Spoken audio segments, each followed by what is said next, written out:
hak elektrik uluber aja pendri upa M Kharkrang hab ai jingkren hakilat pathai kibor ulong baka jingkren ben Sunil Deohar ha uni upnai pladem ulong baka ni ke jingkren ben ye kristan klakta jore ke parti baru akawai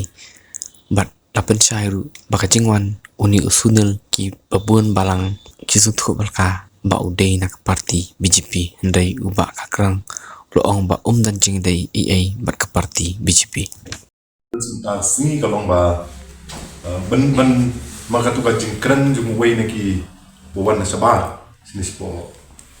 jika jungi ben keren ben ya ki balang kristan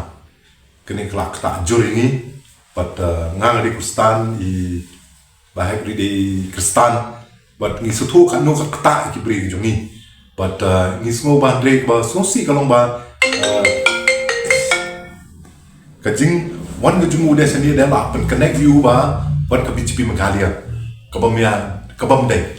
te ni kwa ban pensai ba dan je dei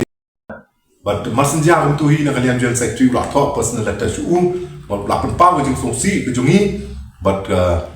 la ong ru you ba de ban pan ma and apologize but next day you la apologize but la pa apology letter jungu singi ba kami ru hi patai ko bor Andre nalor kita lu kita mi kita balik ba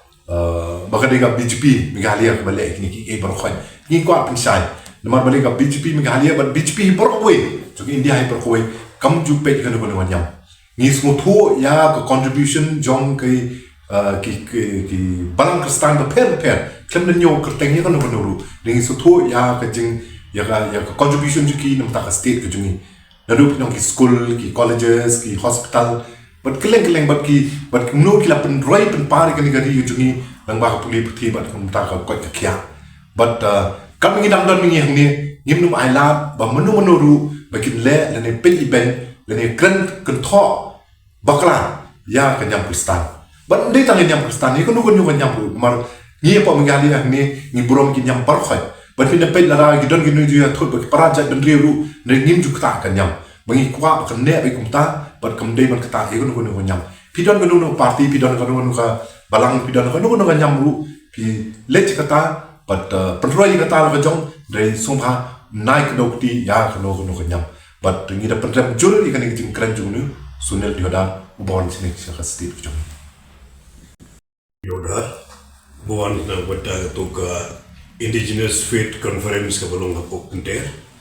ya ka bawa lakan persya ya ka balang kristan ga jungi ka bangi ni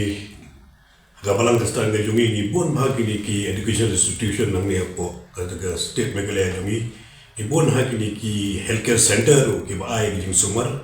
te bon bhawat hapo ke ba ai jaka hospital kum ga Nazrat hospital ne garawat hospital ki sumari ki we ru gi jam ka pa yo so we ru banong ba galaniam shwa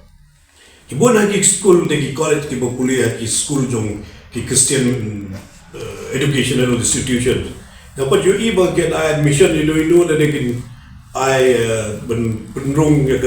jeng puli ke jong ki hagi institution ke jong iba jong ki Kristen ben oba penggalan niam shwa. Tega jeng keren ke jong u ke jong uno Sunil Deohar ke long ke belakang keren ke personal opinion ke jong u ke bang bidan betai bat ke parti BJP. yang ki MLA jung BJP jungiru kila take up but ki central leaders jungiru along ne kren jungu but makiru kila apply back but this is unacceptable but whatever action ki simaki nang ni khwat na kan la song ki mar umde u khot ko BJP Meghalaya te ni e ka jing start ki tamanga try kan dagi ke ru makin take action along jungu